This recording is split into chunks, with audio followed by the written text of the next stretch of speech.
Friends, આજે આપણે વર્તમાન કાળના ટુ બી ના રૂપોમાં એમિજારનો અભ્યાસ કરીશું. એમિજારનો મિનિંગ થાય છે, છી, છું અને છો. આ બધા મિનિંગ છે તે એમિજારના કરવામાં આવે છે. હવે એમિજારનો ઉપયોગ ક્યુ કરતા હોય તો એમ નો ઉપયોગ કરવામાં આવે, કયો કરતા હોય તો ઇજ નો, અને કયો કરતા હોય તો આર નો ઉપયોગ કરવામાં આવે તે આપણે જોઈએ. જ્યારે કર્તા તરીકે આઈ આપવામાં આવી હોય ત્યારે એમ નો ઉપયોગ થાય. આઈ સાથે એમ વપરાય. હી, સી, ઈટ અને એક વચન એટલે સિંગ્યુલર આપેલું હોય. હી, સી, ઈટ અને એક વચન આપેલું હોય ત્યારે ઈજ નો ઉપયોગ કરવામાં આવે છે. જ્યારે કર્તા તરીકે વી હોય, યુ હોય, ધેય હોય અને બહુવચન આપેલું હોય, વી, યુ, ધેય અને બહુવચન, ત્યારે આર નો ઉપયોગ કરવામાં આવે છે. તો આઈ કર્તા તરીકે જ્યારે આઈ હોય ત્યારે એમ, હી, સી, ઈટ અને એકવચન હોય ત્યારે ઈજ, વી, યુ, ધેય અને બહુવચન હોય ત્યારે આર નો ઉપયોગ કરવામાં આવે છે. હવે આપણે આના એક્ઝામ્પલ જોઈ. હું છોકરો છું. હું એટલે થાય આઈ, છું એટલે એમ, છોકરો એટલે બોય, તો આઈ એમ અ બોય એટલે થાય હું છોકરો છું. બીજું છે મારું નામ આર્યન છે. મારું નામ એટલે થાય માય નેમ, છે એટલે ઈજ અને આર્યન એટલે આર્યન, તો માય નેમ ઇઝ આર્યન.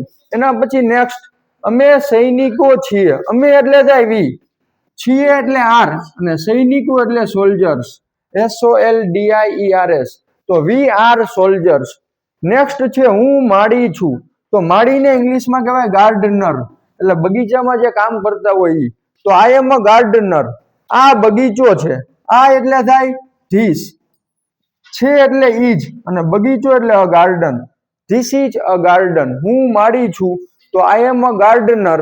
આ બગીચો છે, ધીસ ઇઝ અ ગાર્ડન. એના પછી નેક્સ્ટ છે તેઓ કડિયા છે. કડિયાને અંગ્રેજીમાં કહેવાય મેસન, પણ વધારે એકથી વધારે કડિયાની વાત કરવામાં આવી છે એટલે એનું બહુવચન થાય મેસન્સ, છેલ્લે એસ લાગે. તેઓ કડિયા છે તો થાય ધે આર મેસન્સ. અમે સોની છીએ. તો સોનીને અંગ્રેજીમાં ગોલ્ડ સ્મિથ કહેવાય. અહીંયા સોનીનું બહુવચન gold Smith, we are gold Smith.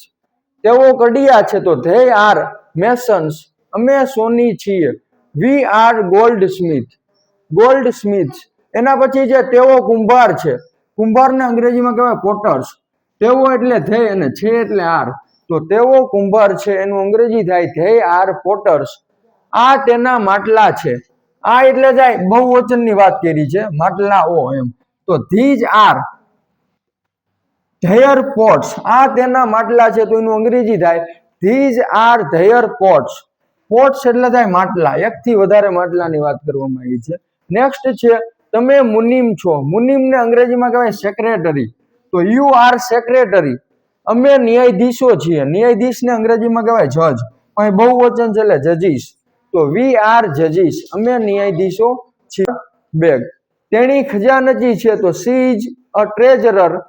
આ તેણીની બેગ છે, ધીસ ઇઝ હર બેગ. એના પછી નેક્સ્ટ છે તેઓ ભારતીયો છે. તેઓ એટલે થાય ધેય, ભારતીયો એટલે ઇન્ડિયન્સ, ધે આર ઇન્ડિયન્સ એટલે થાય તેઓ ભારતીયો છે. તેઓ નમ્ર છે. નમ્ર એટલે પોલાઇટ, તો ધે આર પોલાઇટ. તે ચંદ્રેશ છે તો હી ઇઝ ચંદ્રેશ.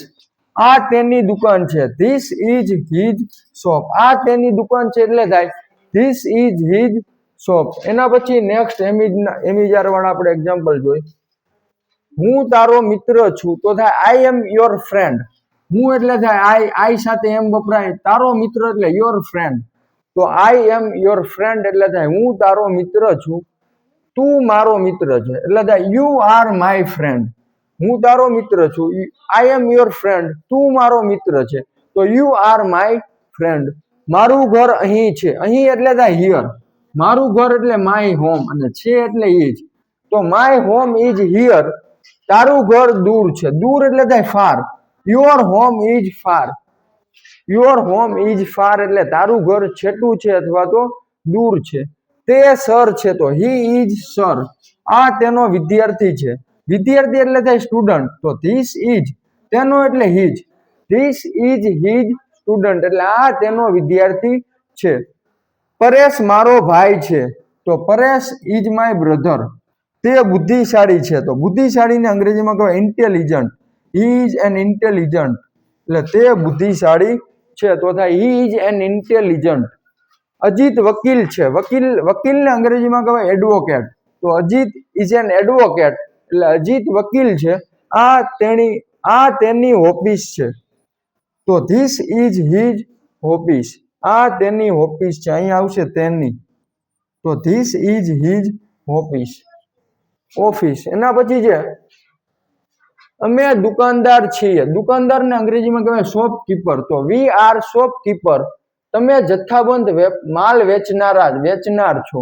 તો યુ આર હોલસેલર. જથ્થાબંધ માલ વેચનારને અંગ્રેજીમાં કહેવાય હોલસેલર. તો યુ આર હોલસેલર. પછી જે અમે તમારા ગ્રાહકો છીએ. તો વી આર યોર કસ્ટમર્સ. ગ્રાહકો એટલે થાય કસ્ટમર્સ અને તમારા એટલે યોર. તો વી આર યોર કસ્ટમર્સ. અમારા પાડોશી લુચ્ચા નથી. પાડોશીને અંગ્રેજીમાં કહેવાય નેબર્સ. અમારા એટલે અવર. લુચ્ચા એટલે થાય કનિંગ પણ નથી એટલે આર નોટ. નેબર્સ બહુવચન છે એટલે આર. તો અવર નેબર્સ આર નોટ કનિંગ. અમારા પાડોશી લુચ્ચા નથી. પછી જે મારી સાવરણી રસોડામાં છે. સાવરણીને અંગ્રેજીમાં કહેવાય બ્રૂમ.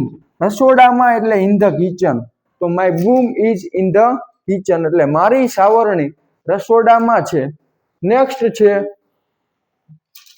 આ કૂવો છીછરો છે. છીછરાને અંગ્રેજીમાં કહેવાય સેલો. SHALLOW. સેલો એટલે થાય છીછરું. તો આ કૂવો છીછરો છે એટલે થાય ધીસ વેલ ઇઝ સેલો. કૂવો એટલે થાય વેલ. વેલ એટલે બીજું સારું પણ થાય ને વેલ એટલે કૂવો પણ થાય. તો ધીસ વેલ ઇઝ સેલો. એના સિવાયના આપણે કેટલાક એક્ઝામ્પલ જોઈ. અમે સરના નિયમિત વિદ્યાર્થીઓ છીએ. નિયમિત એટલે થાય રેગ્યુલર. વિદ્યાર્થીઓ એટલે સ્ટુડન્ટ. અમે એટલે વી. તો we are regular students of sir. એટલે અમે સરના રેગ્યુલર નિયમિત વિદ્યાર્થીઓ છીએ. તો we are regular students of sir. પછી જે મોના આનંદી છોકરી છે. આનંદી છોકરીને અંગ્રેજીમાં કહેવાય ચીયરફુલ ગર્લ. તો મોના ઇઝ અ ચીયરફુલ ગર્લ. ચોખા સસ્તા છે. ચોખાને અંગ્રેજીમાં કહેવાય રાઈસ. સસ્તા એટલે ચીપ. તો રાઈસ ઇઝ ચીપ. પછી જે તમાકુ મોંઘું છે. મોંઘું એટલે થાય કોસ્ટલી. તો ટોબાકો ઇઝ કોસ્ટલી. મગર પાણીમાં છે. મગરને અંગ્રેજીમાં કહેવાય ક્રોકોડાઇલ. પાણીમાં એટલે ઇન ધ વોટર. તો crocodile is in the water. એના પછીના એક્ઝામ્પલ જોઈએ આપણે.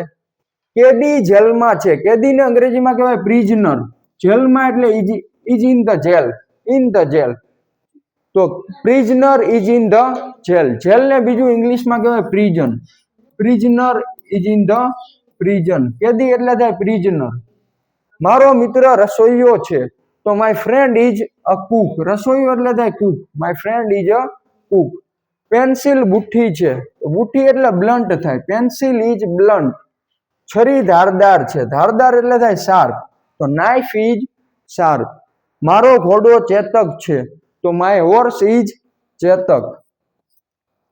વાંદરો ઝાડ પર છે. Monkey is on the tree. ઝાડ પર એટલે ઓન ધ ટ્રી.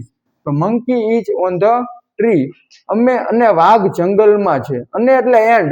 વાઘ જંગલમાં છે એટલે tiger is in the forest. જંગલ એટલે ફોરેસ્ટ. ઘોડો અને ઘોડી મેળામાં છે. તો ઘોડાને અંગ્રેજીમાં કહેવાય હોર્સ અને ઘોડીને કહેવાય મેર. મેળામાં એટલે ફેર. તો ઘોડો અને ઘોડી મેળામાં છે એટલે થાય horse and mare are in fair. નાનું બાળક ઘોડિયામાં છે. Infant is in the cradle. નાનું બાળક એટલે થાય ઇન્ફન્ટ. ઘોડિયામાં એટલે ઇન ધ ક્રેડલ. તો infant is in the cradle. પછી જે પતિ અને પત્ની બાઇક પર છે. પતિ એટલે થાય હસબન્ડ અને પત્ની એટલે વાઇફ. બાઇક પર એટલે ઓન ધ બાઇક. બહુવચન છે એટલે આર આવ્યું. તો husband and wife are on the bike. Sir સેમિનારમાં વ્યસ્ત છે. વ્યસ્ત એટલે થાય બીજી. સર ઇઝ બીજી ઇન સેમિનાર. અહીંયા આવશે ઇન. મોર અને ઢેલ ખેતરમાં છે. મોર એટલે થાય પીકોક અને ઢેલ એટલે પીહેન. Are in the farm. ખેતર એટલે થાય ફાર્મ. તો peacock and પીહેન are in the farm. તો આવી રીતે એમિજાર વાળા વાક્યોનો અંગ્રેજીમાં છે તે ઉપયોગ કરવામાં આવે છે.